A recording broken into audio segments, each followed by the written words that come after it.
Hi, everybody, and welcome to this edition of the SoCal Prep Report. I'm Rich Estrella, along with Bob Gibson, and we're happy you joined us tonight as we are at the conclusion of the CIF Southern Section playoffs, Bob, but we will have state coming up, man. So football's not over yet. You know, I know people are complaining about the amount of games, but we love it. Keep playing, man. I wish there was a national game after this, Bob. I'll tell you who's not complaining, the kids. The kids can't wait to play in these state playoffs. They love having extra weeks of football, guarantee you that. By the way, you see underneath Bob's face now, underneath mine, okay? Those are all the social media things you want to talk about. If you see them, you know what they are, get on them. Look for us, we're out there. I'm going to get it right this week. You got it, Bob? Right there's Facebook. I like it. See that? You can do it. Bob, Twitter. you're the man, Bob. See, now they changed cameras on me. Twitter, and oops, I'm going the other way, and then YouTube over there. Okay. Anyways, Bob, a lot of surprises this week. Okay, there wasn't a whole lot of surprises this week. But not really. In the playoffs. There really wasn't a whole lot of surprises. So let's get right to it. And take a look at Division One, modern day Bosco again. Bob, we figured this would happen. Yeah, I said last week that they were going to flip the tables. A year ago, it was pretty much that score. It was 48-20 a year ago, 49-28 this year, the other way around. Look at that crowd, Bob. Cerritos College, man. So much fun to see the crowd out there at this one, and it was all modern day. Bosco had a couple of moments where you thought, well, they're maybe in the game. But you really thought that? No. Okay. Not really. Well, then don't say it.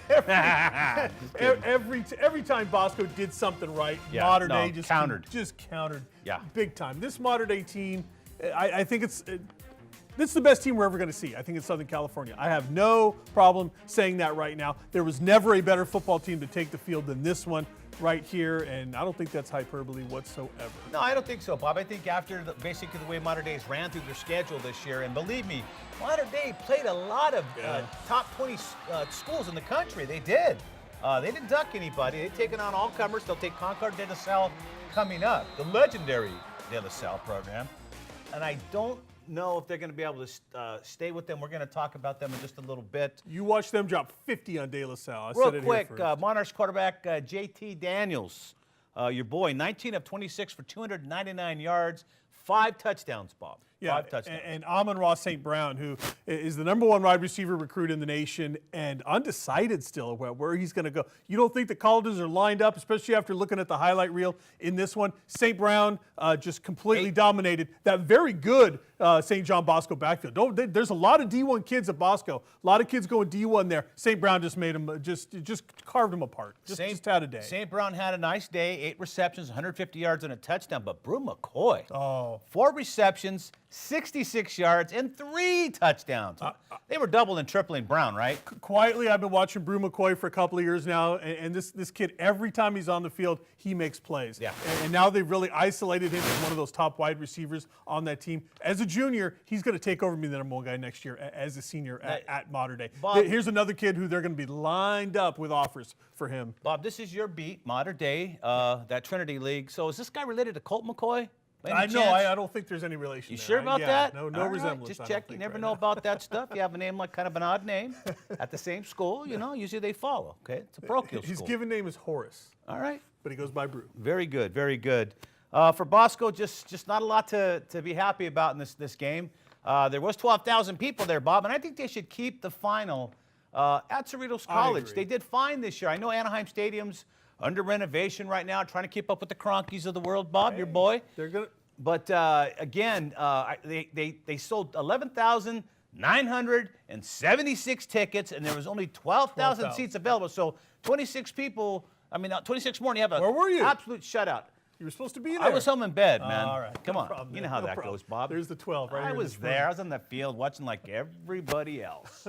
Good game. I did hear, though, Jason Negro and Rollinson, when they were shaking hands at the end of the game, Negro said he's going to have to talk to the Archdiocese about Modern Day being the highest paid program in Southern California. I thought we put that to bed. All right, I didn't hear that. We're just going off of what Bob Johnson said a couple of weeks ago. So that's all that was. Jason Negro said nothing of the sort, okay? In case anybody gets crazy out there, starts, blowing up Jason's social media. What those guys said about you? I think what's fun is that a year ago, Modern Day thought they were the better team, but we found out Bosco was the better team. This year, we knew Modern Day was the better team. Modern Day, cut above everybody else in the country, I have no doubt. Yep. And after the De La Salle game, there will be no doubt.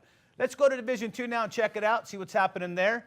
Division II ball game, Oaks Christian and Valencia. Bob, what a game. I watched this one.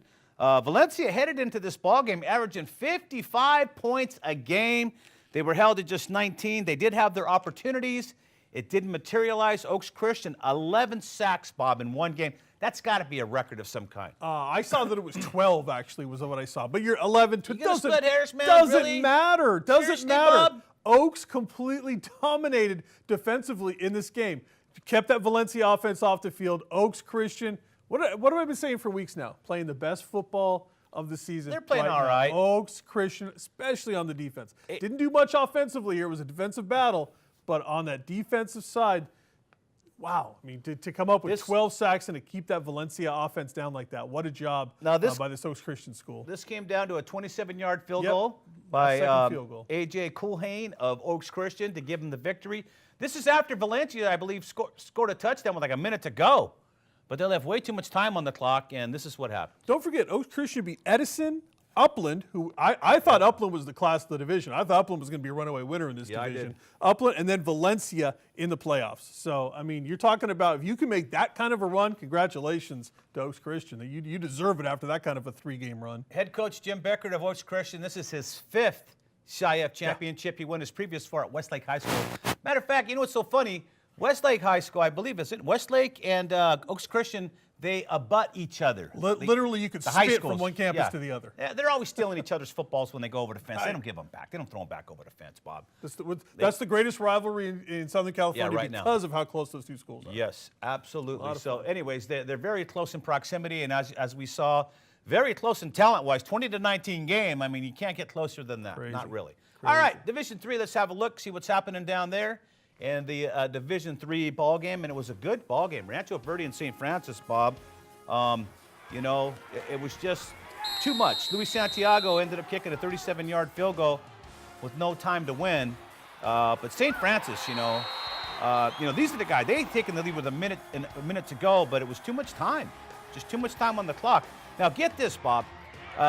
Rancho Verde, 703 yards in total offense. Right. 703 yards in total offense. 7 plays went for 30 yards or more. Well, Brock White, the sophomore quarterback, had 482 in the air and 4 touchdowns. Is that all? And the junior running back, Xavier Ugorgi, I hope I'm saying that right. Bob, I have White connected on 22 of 39 for 504 yards and 4 touchdowns. You have 504, I got 482. Well, you're wrong. Here's the problem. Your stuff's wrong, brother. See, here's the problem. We're relying on these. I watched the game. These newspaper hacks, they never get it counting. right. One guy's counting 504, one guy's counting 482. Come on, guys, get it right out there, would you? I'm telling you.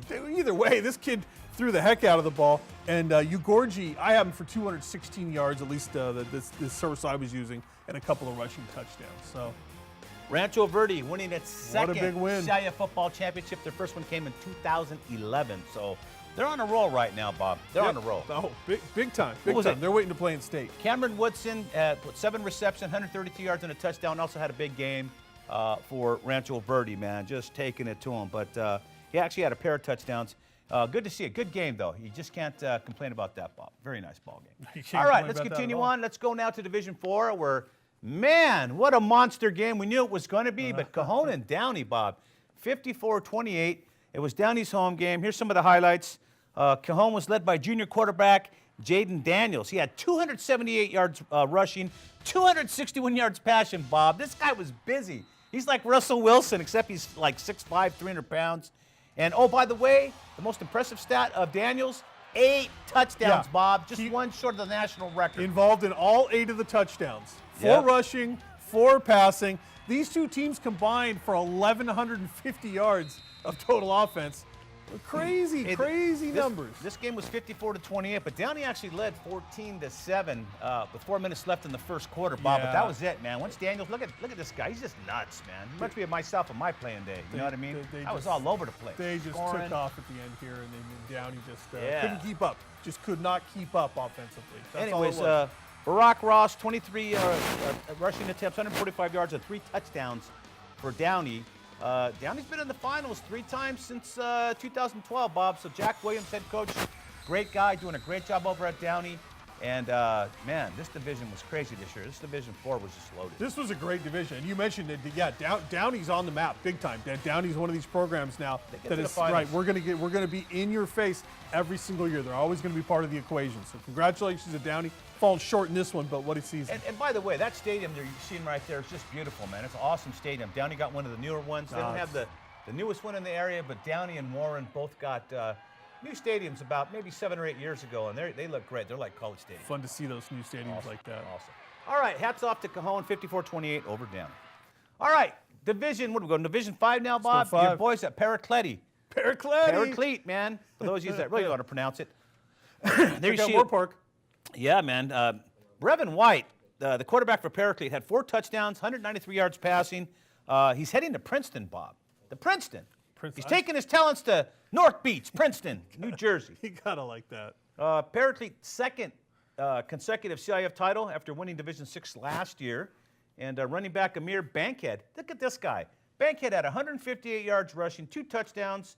He had runs of 45 and 71. And he had more than 1,000 yards this season. And the dude's only a freshman, Bob. He's almost catching up to my freshman marks. Yeah, he's doing a good job over there. You don't see freshmen too often in varsity football, but when you do, you know they're good. Yep. Paraclete, 13-1 on the season, will try to repeat. They were CIF state champions last year, and they're going to try to grab that crown.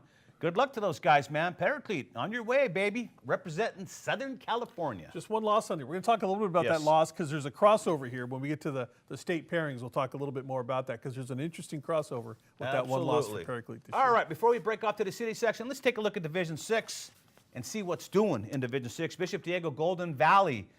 Bishop Diego of Santa Barbara, Golden Valley, and Santa Clarita. Bishop Diego coming up big, 37-6, one of the big runaway games of the night. Bishop Diego's first Southern Section title in 3 appearances, Bob. And for Golden Valley, it was their first time ever having an appearance in the CIF championship game. And you got to get there and lose one to learn how to win, Bob. Well, it happens so many times. How many times do you see a team, get to that point, and then they get it figured out. And then you see the program just start to take off. So congratulations to Golden Valley. They got there. Now they know what it takes to get there. Yep. Now let's see if they can keep it going. See if they can get going. All right, let's come back now. We're going to take a look at the city section with Randy Brosen. By the way, Carlos Peña is here tonight. He's in the building. But he's hiding. No, he's hiding out. He's in the bathroom hiding a little while ago. He's wearing a big heavy jacket too, which I don't blame him coming from up in the high desert. He's hiding out in the restaurant 2 doors down from here. I mean, come on, Carlos, get out here. He's trying to warm up. Let's go to Randy Rosenbloom. 4 city championship football games are now in the books. And we start with the Open Division, where Narbonne reigns supreme yet again, 48-7 over Crenshaw. In fact, this was a running clock in the 4th quarter. Narbonne all season long against city competition dominated. They didn't have a game closer than 34 points against city competitors.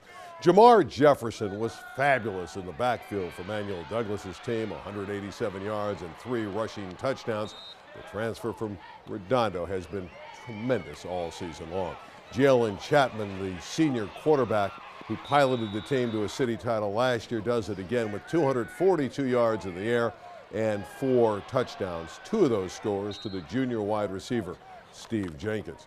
Now that defense of Narbonne, led by those linebackers, Butler, Scott, and Lewis, maybe the best trio of linebackers in Southern California, slows down the Cougar attack and holds the great wide receiver, Rayshon Williams, to only 2 catches for 36 yards. This makes 7 titles in 10 years, 6 out of 7 for Narbonne, and as we noted, 4 in succession.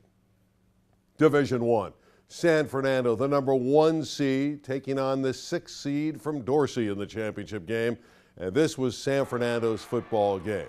Their running attack, too much. That's why they won the game 28-21. Trevor Gill again on the ground, having a very successful contest. 134 yards and 2 scores. And that other compliment in the backfield, Kyle Bryant, another San Fernando Tiger who can rush the football. 87 yards and a TD for Bryant. Over the years, when you think about San Fernando football, the likes of Charles White and Anthony Davis, don't they always seem to have great running backs? This is the 8th city title in the storied history of the Tigers. Charles Mincy, the outstanding junior running back who plays for Dorsey, did score 2 touchdowns for the Dons, but it wasn't enough. San Fernando and their third-year head coach Robert Garcia wins his 3rd championship. Tremendous job by Robert Garcia. In Division II, Huntington Park gets by Cleveland 18-14. This is the first title since 1959 for the Spartans. 92-yard drive, won it in the 4th quarter, culminated by a touchdown pass from quarterback Victor Molina to Julio Velasquez. Now, Cleveland had a chance to pull the game out late, but James Rossum, the fine linebacker, picked it off with just 43 seconds left, and the Spartans prevailed. The Cavaliers did get 2 touchdowns from Jacoby Harvey, but it wasn't enough. And in Division III, how about the Marshall Barristers? 61 points they put on the board and knock off Verdugo Hills from the East Valley by a score of 61-26. Daniel Soto throws 5 touchdown passes here. 4 of those touchdowns go to Johnny Hernandez-Jones.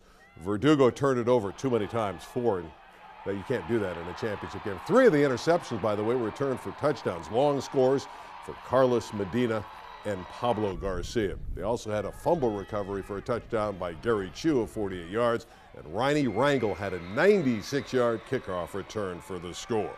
Bowl matchups, Paraclete at Narbonne. Narbonne in 1A finally gets a home game.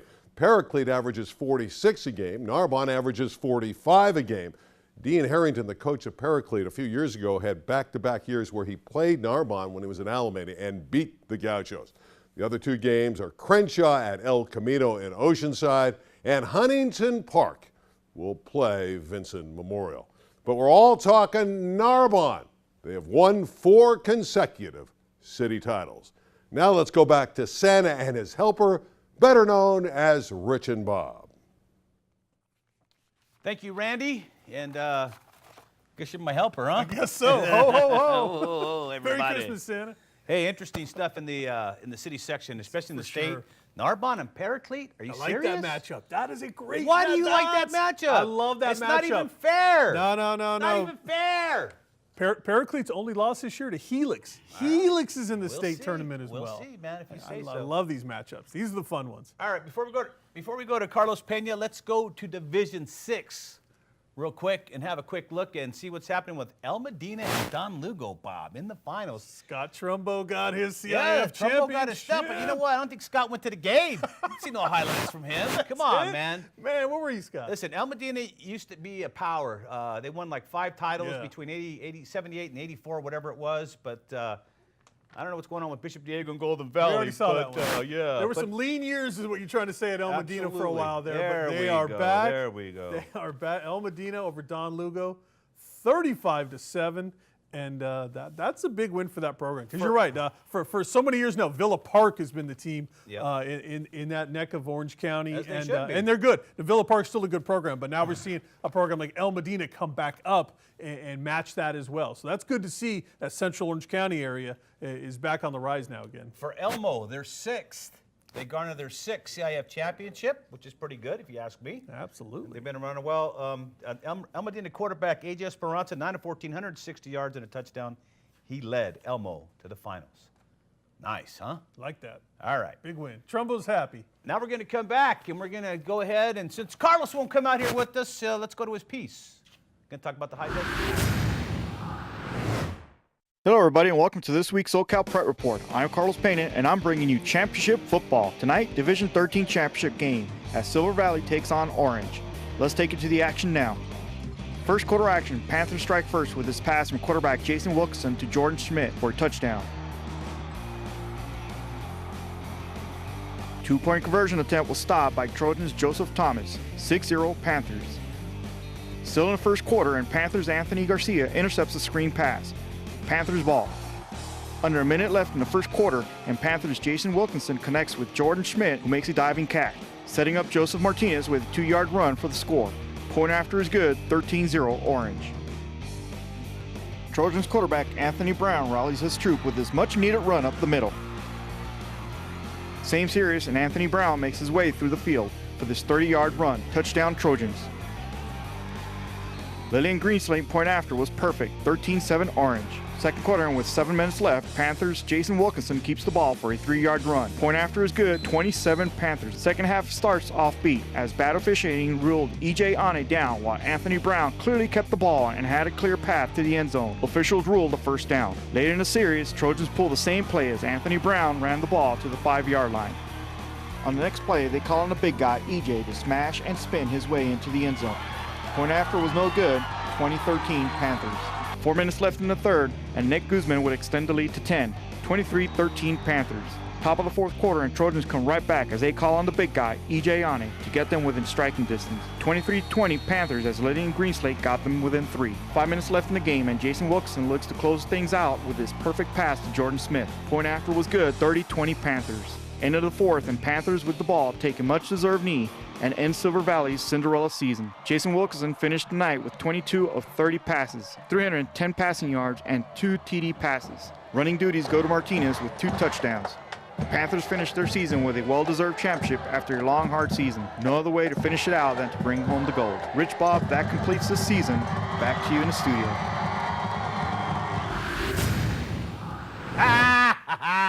That's Almost. live TV for you, man. Almost. Don't be coming out here with the big boys unless you can handle it. All right, let's go. Where do we leave off? Division 7? I don't know. They're complaining about my El phone Medina, here, Don so Lugo. Let's go off from there. I believe we're in Division, what is that? Let's Division outta 8. here. Look at this game, Bob. Grace Brethren. This is a little tiny school, Bob. Matter of fact, if you drove by it, you would miss it. You know what I mean? I probably did the time I drove by. You'd think it was DMV or something when you're driving by. But Grace Brethren, tiny little school taking on AV, Antelope Valley, who used to be the bomb of Division II and Division III back in the day. AV was always sniffing around the finals. And Grace Brethren just handles their business 63-27 against AV, my brother. And it was freezing up there. I mean, you talk about, my prediction was cold, right? Yeah, it was. And Grace Brethren, right. How much fun to see a little school like Grace Brethren come up, kind of beat the bigger It's team. happening a lot. You know, it is St. happening Anthony, a lot. Valley Christian, You see you it beat all over the Millikan. place. I mean, yeah, you're You seeing see a it lot. all over the place. I mean, now. you know, good for them. Good for Grace Brethren. Millikan's got like almost 5,000 kids in the school. Yeah. Grace has got like 500. Right. It's not fair, and but they're they beating whip. these teams. It's this David and Goliath, and David just blasted through and won a CIF title. Everybody in that Grace Brethren team's got to be going D1. All right, Division 9, Aquinas taking on Burroughs, 24-6. I mean, these two teams are, polar opposites geographically, but again, a nice game by Aquinas to pick up their title. Curiously enough, Aquinas gave Big Bear their only loss this year. No, they did. Yep, Big Bear's only loss was Really? to Aquinas in week 1. Wow. You believe that? Big Bear lost week 1 and have No. won now 14 games in a row. I don't believe you. I think you're lying, Nope, to be honest sorry, with you. that's the truth. All right, Division 10, we got Dos Pueblos and Quartz Hill. Again, we're going up to Lancaster, Palmdale, just like Antelope Valley. And Quartz Hill 26, Dos Pueblos 21, Bob. And I don't know what else to say, man. They were having a good time up there in the in the Lancaster Palmdale area. They got 2 CIF champions. Yeah, I was going to say that one and a area half, is one and a half. that area is bringing out some of the best football as we saw this year. Quartz Hill, 2 5 CIF points, finalists. and good to see those games. We've seen so many lopsided scores in the playoffs this year. Nice to see a nice close one like that. I haven't seen any lopsided scores. Oh, there no, were there's a a lot. couple. There were a couple. Now, this game had to be the game of the section. This was the game of the night. I don't care. This game went into OT, by the way. 55-49. I think Covina just got a little tired at the end, but let's go to Covina District Stadium. It was Covina's home game, and man, oh man, it was a heavyweight bout, or it could be a middleweight bout, but these guys were just slugging They were away, swinging. hanging with each other point for point. I don't think anybody would have said this would have been the best game of the night, but this was the best game of the weekend, bar none, Bob. This is why these matchups produce the best games of the night, because you look at it and you go, well, it's Division 11 or 12, whatever it ends up being, and you go, wow, this is some of the best football. 55-49. You swing with your left, I'm going to swing with my right all night long, and you're right, Katella just outlasted them in the end. I mean, congratulations to the Knights. Back with the CIF title. Well, Covina's got some football history. Absolutely, Katella they really do. doesn't. No, they that's really the don't. I point. think their first championship, and it's a smaller school in Orange County. They never get any love, but they get it now. Catella's a smaller school in Anaheim. You're absolutely right. And there's bigger school. Anaheim High has all the history, and there's plenty of other One schools. of the old schools. Canyon has always been one of the top teams in that Anaheim area. A lot of schools in Anaheim, but Katella can now stamp their time as saying, hey, it's our time to be one of the top teams. We are now CIF champions. And the thing is, they did it on the road. against a good Covina team. So congratulations to them. All right, Division 12 now. Going to go to our friends at Big Bear. That's right, Big Bear. Dave Griffith and the boys. You know, these guys had a great season, Bob. It was total storybook. You know, they're a small school up in Big Bear. They have 700 kids in the school. They came down the mountain. Actually, they had a lot of home games because it didn't snow, but it doesn't matter. You know, you got these big schools with 3,000 kids in them, and they're coming up, and Big Bear just tears them up, and this was no different. You know, Daniel Jett, he had a touchdown runs of 45 and 35 in the second half, and the Big Bear D was just good enough to keep Santa Maria at bay, and they get the championship, Bob. This is like the third or fourth one for Big Bear. And this is the one that I was really confident that Big Bear was going to win this game. They've just been on a roll. Like I said, they lost the season opener to Aquinas and then ran off 13 wins in a row. Go ahead, Bob. Big Bear ready to go into that state tournament now, playing some really good football. Before we take a look at the state, we want to look at the national picture because it's going to kind of wrap up. Then we'll go into state and see what's going on. But in the national picture right now, Modern Day far and above everybody else. Heritage by default because they're done playing this season. Allen, Texas in third. Bingham, Utah's already done with their season. They were undefeated. Bosco and Corona neck and neck at 5 and 6. And this is why, even though they had a couple of losses each, this is why they're there. They're there because they played everybody. I mean, Gorman played Modern Day. Bishop Gorman's a top 10 team. You had Bosco mixing up with Modern Day twice. Corona mixing it up with Bosco, although their quarterback wasn't in the ball game in that playoff game. Otherwise, it might be a different story now. You never know. And it's good to see Concord de La Salle in the 12th spot. This will be another top 10 team that Modern Day has to play. Did you know that you see St. Louis of Hawaii there at number 8? Yeah. Did you know that Narbonne played them earlier this season? It was 56-50. Wow. St. Louis won that game. So that tells you how good this Narbonne team. I tell you, Narbonne's on their way to winning a state title because that's how good that team is. They took the number 8 team. They were number 5 at the time, number 8 now in the nation to within 6 points. Well, we'll see what happens. One more week to go. All right, take a look now at the state playoff seedings. Games will be played this week, and let's take a look, Bob. What do we got? I think it's going to be a lot of fun. Of course, we have De La Salle and Modern Day at the top. In 1A, Paraclete and Narbonne right there. I told you Narbonne playing right with national contenders like St. Louis from Hawaii, but Paraclete, that pesky team, I think Narbonne wins this one, Paraclete's though. loaded with athletes. Stop acting like they don't have anybody, I Bob. like Narbonne It's not by here. osmosis. They got players. The city section rarely gets respect when it comes to state title time. Right.